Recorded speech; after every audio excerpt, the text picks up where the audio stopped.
Welcome to H2K Infosys. H2K Infosys is a e-verify business based in Atlanta, Georgia, United States.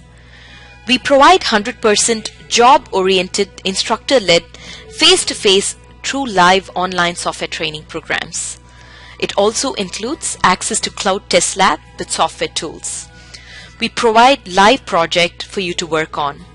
We also provide assistance with mock interviews, resume preparation and review, and job placement assistance. H2K Infosys is trusted by so many students across the world. H2K Infosys provides world-class services in IT training with real-time project work for corporates and individuals, special IT training for MS students in the United States, software design, development, QA manual and automation, performance testing and maintenance, IT staff augmentation, job placement assistance, and tech support.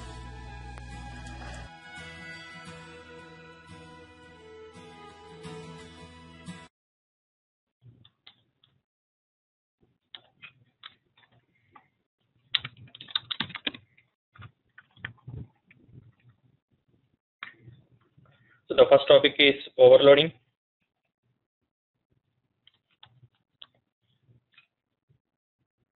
So before discussing about this topic, we just need to know some ground level information. Let us take one example.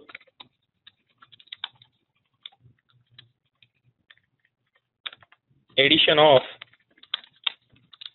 two numbers, two decimal points, two strings. For string, we won't call it as an addition.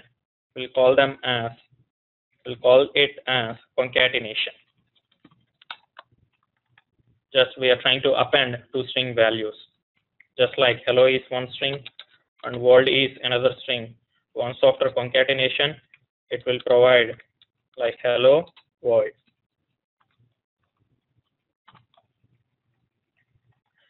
So let us say we want to perform these three operations. The first one is addition of two numbers. In the same way, addition of two decimal points and concatenation of two strings.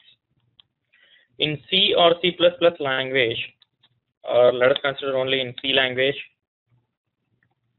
if you want to provide these three methods to a client, let us say you have written a program called arithmetic operation, and you are providing the details to a client or some other class. The client is nothing but also a different class. So that means you will be going to write three methods: add integers,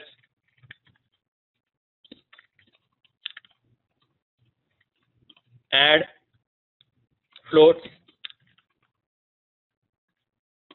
add strings. This is how you'll be going to write three methods in case of a C language, because C language won't support overloading concept. Overloading, what is meant by overloading?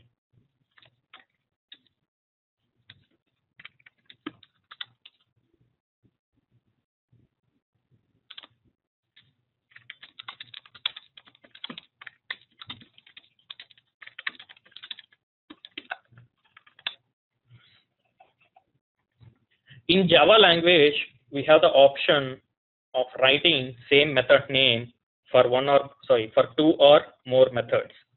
See, normally when we write methods, let us declare a class and we are writing some methods in the class.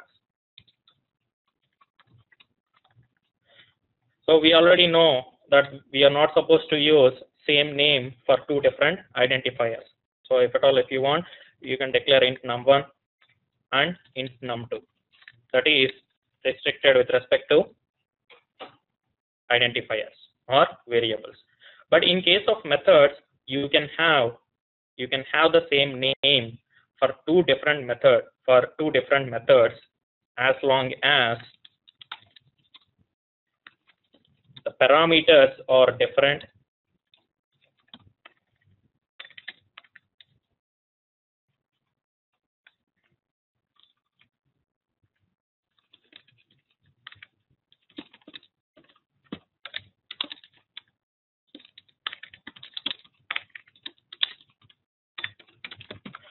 as long as we have different parameter set itself, or else we can have the number of arguments. Let us say the first method is having 2 arguments, and if the second method is having 3 arguments, that means both the methods are said to be overloaded. Overloading, nothing but you'll be going to use the same method name as we discussed just now. Let us say add is our method name, and the next method also will contain the same method name, but the restriction is you should have different parameters list. In the sense, either you can have different number of arguments. The first method accepts, let us say, integer and integer, and second method accepts 3 integers. So in this case, you can see that the first method is having 2 arguments and the second method is having 3 arguments. Or else you can have same number of arguments also, but the data type should be different. So either it can differ in number of arguments or it can differ in terms of data types. So whenever you write the same method name, say here, as you can see, I'm using the same method name for 2 different methods. Once you have followed any of these 2 restrictions, then these methods are said to be overloaded, and the process is called as method overloading.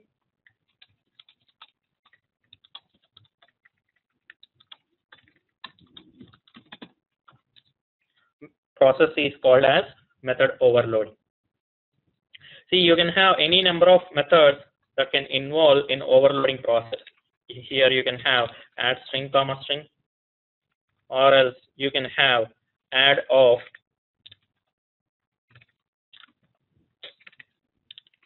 char comma char. You can have any number of overloaded methods. All these methods are called as overloaded methods, and the entire process is called as method overloading. See, in case of C language, we don't have overloading concept, which means you are going to end up with writing 3 different methods, as I have seen. So writing, let us say, if that won't be an issue for a Java programmer, but that will become a problem when we have handed over the code to the client. The client has to remember these 3 different method names. So for integers, he should call add integers method. For strings, he should call add string method. For floating points, he has to call add float methods. So that means the client was supposed to remember all those methods if the language hasn't supported overloading. But in case of Java language, you can just inform to the client that go and call a method called add method, and pass the data. Either you can pass 3, 4. In this case, add of 3, 4, which means these 2 are integers. Let us say the client is calling add of 1.2, 3.4. So in this case, the client is interested to call add method which accepts floating point data. The client is passing some strings hello, world. So in this case, the client is interested to call add method which accepts 2 string values. So as a client, you can see that we are only calling add method. We are able to perform the operation in 3 different ways. That's the usage of overloading. If this process was not available, just now we have discussed what exactly that we are supposed to do. So whenever let us say as a Java programmer, you have written 3 methods just like this. And once after that, the client is writing some code, or let us say from some other class, we are trying to write a code by accessing or creating an object for our arithmetic operation, and then we are trying to call the add method. So let us say we have created an object for arithmetic operation.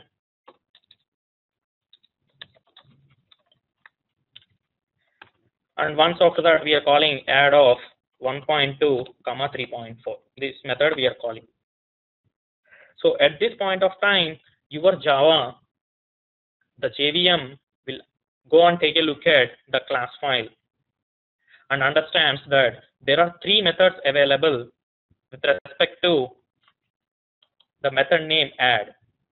So then it will verify the arguments. It will match the arguments first. Let us say there are 2 arguments available, as you can see in our code also, in our Java program also. Each and every method, each and every overloaded method consists of 2 arguments only. Then Java will try to match the exact data type. So currently you are passing the floating point data types here, 1.2 and 3.4. So Java will first verify whether double values are available or not. If you guys remember, double is the default for decimal points. In the same way, int is the default for integers. So your Java program will match for an exact data type. If at all, if the double was not available, it will go and verify the floating points. So here it uses a mechanism called automatic type conversion. We'll discuss about type conversion again. But currently, double, which accepts 8 bytes. Your floating point, which accepts 4 bytes. So that means a big space, 8 byte space you have, you're trying to call a method with 4 bytes only. You can easily fit 4 bytes in a 8 byte double value. So in that case, Java knows that the converting from double to float, it won't affect in terms of memory, and it can easily convert the value to a float and can call the method. Let us say you are calling with respect to 1, 3. So in this case, you are calling the method with respect to integers, and you have a method available with integers, and Java will try to resolve the call to match the exact data type, and it will call, or it will pass the control to execute add of int, integer method. So whenever there is no exact match available, Java will take a look at the automatic type conversion, and if at all, if it was not able to resolve, it will throw a compiler error during your Java C itself.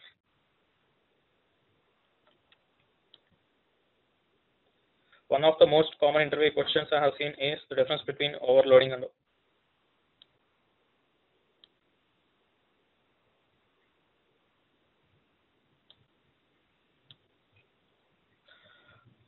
I didn't cover anything related to overriding.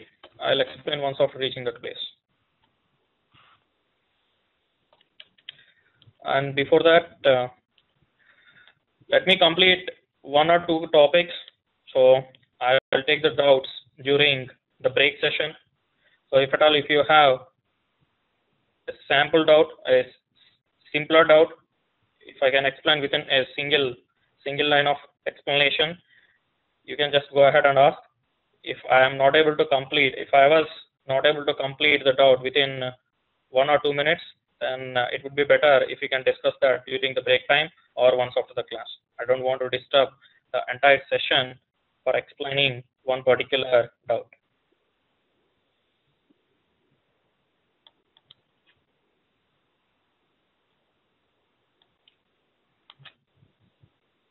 Krish?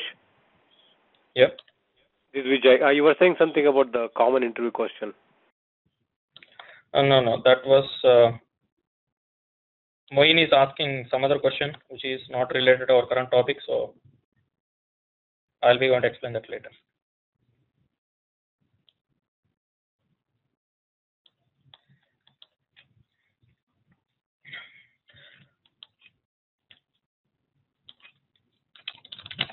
overloading is an example of polymorphism.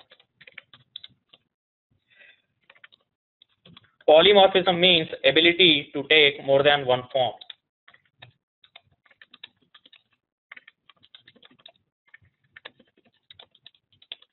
So currently you can see that our add method in our arithmetic operations class, it was able to take different formats. So one particular interface or one particular method you can see here, it was able to specify in 3 different formats or 3 different methods. So overloading is an example of polymorphism. So currently we'll take a look at the method overloading first. We have already seen how to write the method overloading. Just go and write an example for that. New class.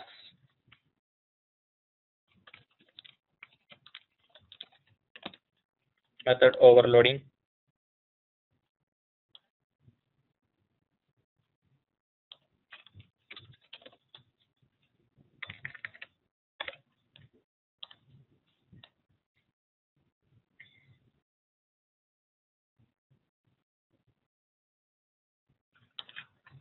Let us write 3 methods. Public void add of integer a comma integer b. So I'm just writing to add 2 integer numbers c equal to a plus b.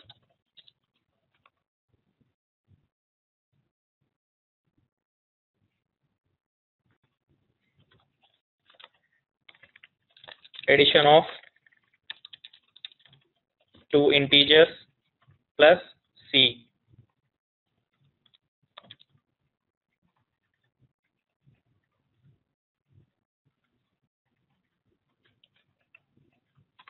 So similarly write 2 more methods for adding double values and then string values.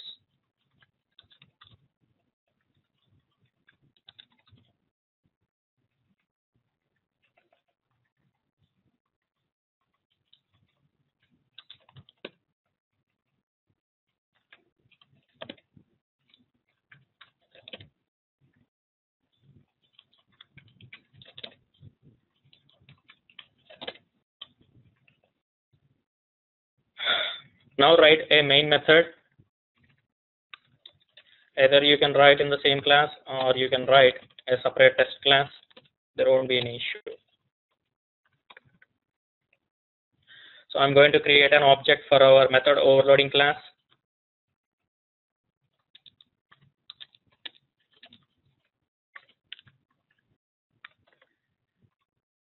And then call mo dot add of. Yeah, I'll write that one, Jitan. Add of int a comma int b. So here I'm writing 10 comma 20. And then mo dot add of 10.1.0 comma 2.5. mo dot add of hello world.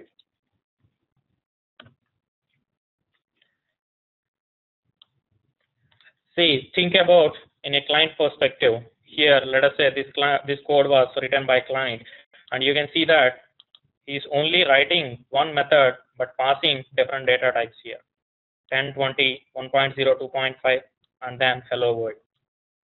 Even our system.out.println also, you can see that here I'm passing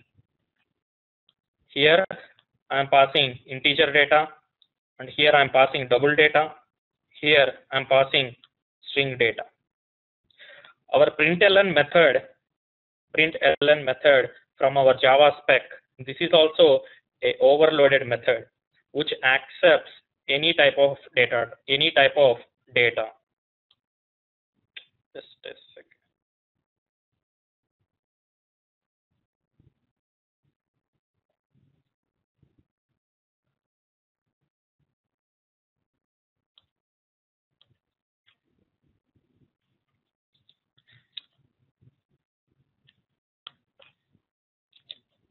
So here you can see that your println method, it is accepting boolean, char, double, float, integer, long, object, string. So still they are using the same method name, and you can see that they have written a method overloading concept, and they are providing the println method for all data types. So that's the reason this println method is able to print any kind of information. Currently, the same way we are also doing.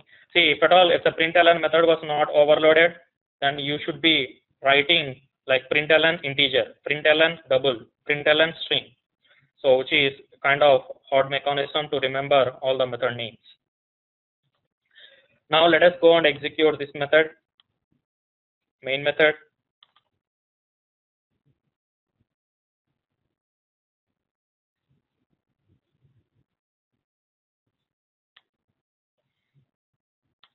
So you can see that the first method, it has resolved to integer call, second method double call, third method string call. So it was able to resolve the method call, and it was able to transfer the control during the execution point. Let us say here I am writing one float and one integer. So what I am doing here, I am sending one double value, and then I am sending one integer value. Let us go and execute this code now. You can see that addition of two doubles. If at all, if you are getting confused, declare two separate variables, int a equal to 20, double b equal to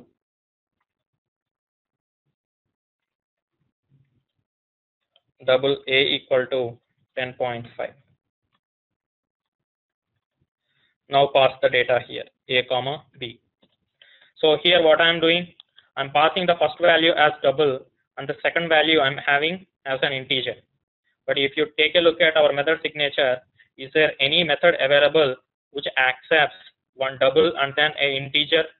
No, we have only two methods related to our numeric data types. The first one is int a, int b, which accepts two integers, and the second one is which accepts two double values.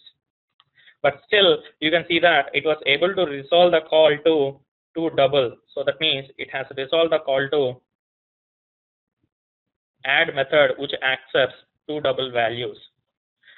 What Java has done, Java will verify for the first time if there is any exact match which accepts a double and then an integer. If there is no match available, let me draw the diagram for JVM. See, this is our JVM. So in our JVM, we already know that for an double value, it accepts 8 bytes.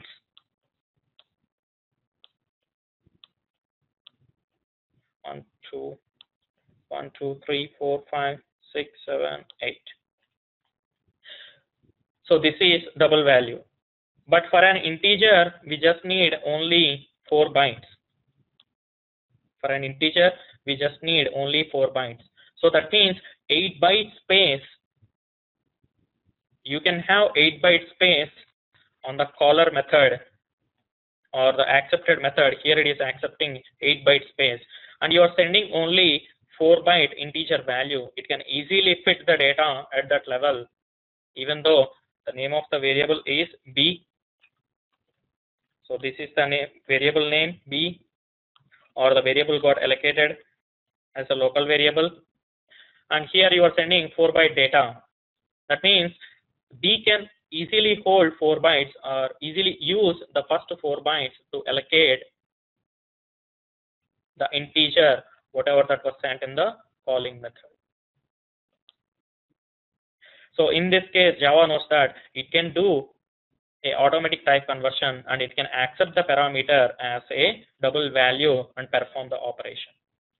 Let us say we don't have the integer method itself. Okay. Now we have only two methods.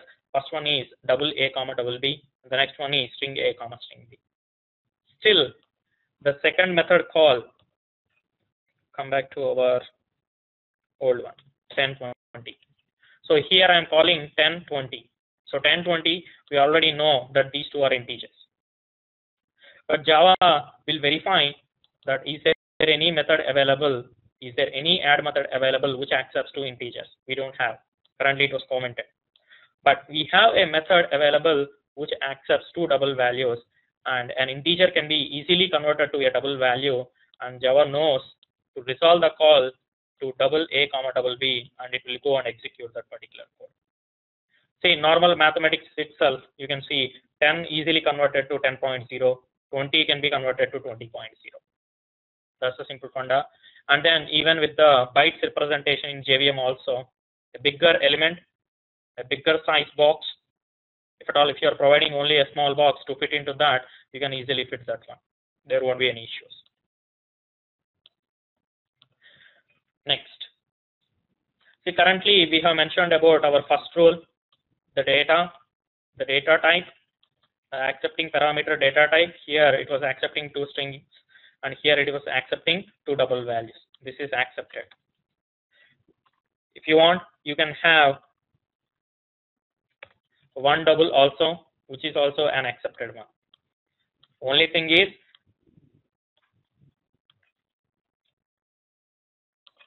let me comment out the code. Only thing is, you just need to differ in terms of data type or in terms of number of arguments. So currently you can see that you are using difference in terms of number of arguments. But here in this case, let us say we want to return the value. Return C value. Let us say it is accepting the return value as double. Let us say we are having the same method name, and here also we are accepting two parameters. And here you can see that the return value is different for the first method. It is sending as a double, and for the second method, it is returning as a void. So that means it won't return anything. But the fundamental rule is it should be differ in terms of number of arguments, or it should differ in data types. If at all, if you have a different return type, that won't be considered as part of overloading. Only the first rule, the first two rules will be going to work to identify whether the methods are properly overloaded or not. But in this case, you can see that you are avoiding the first rule. So overloading concept, what it says is it should differ in terms of number of arguments, or it should differ in terms of data types. If at all, if you have same return type or different return type, that doesn't include in the overloading process. So if you say that I'm changing the return type and I'm using the same parameter list, then Java compiler won't accept that as a proper overloading concept, and it will be going to throw a compilation error specifying that the method has already declared and you're writing a duplicate method.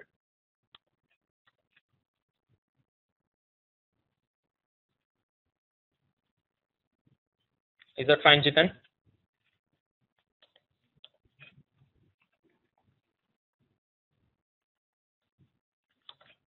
Can we have multiple returns in one method? See, last class I have explained about multiple return statements. You can have multiple returns in a method as long as you are placing in if-else block. The purpose of return statement is to return back from the method. So if you write return and once after that one more time return, that means there is no usage in this case. When you say return, the control, Java knows that it is already returning from this place. Why you are writing again one more statement once after that? So Java will say that this is unreachable code.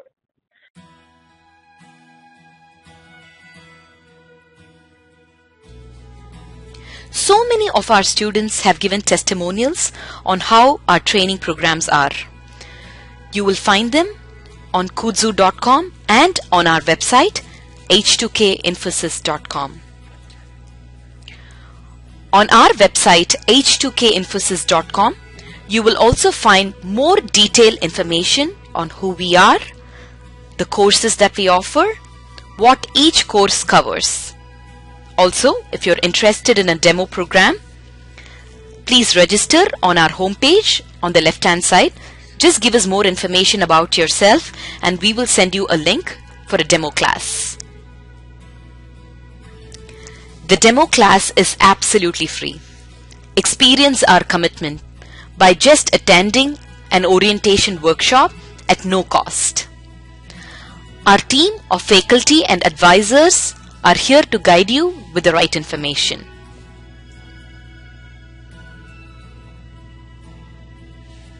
If you still have more questions, please feel free to call us.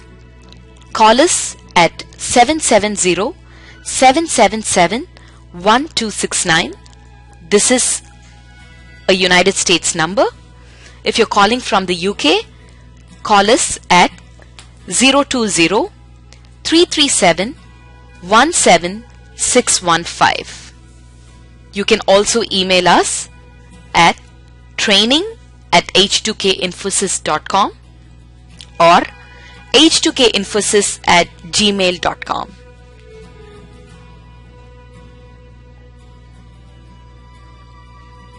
Thank you for watching our videos. We wish you a great career in information technology.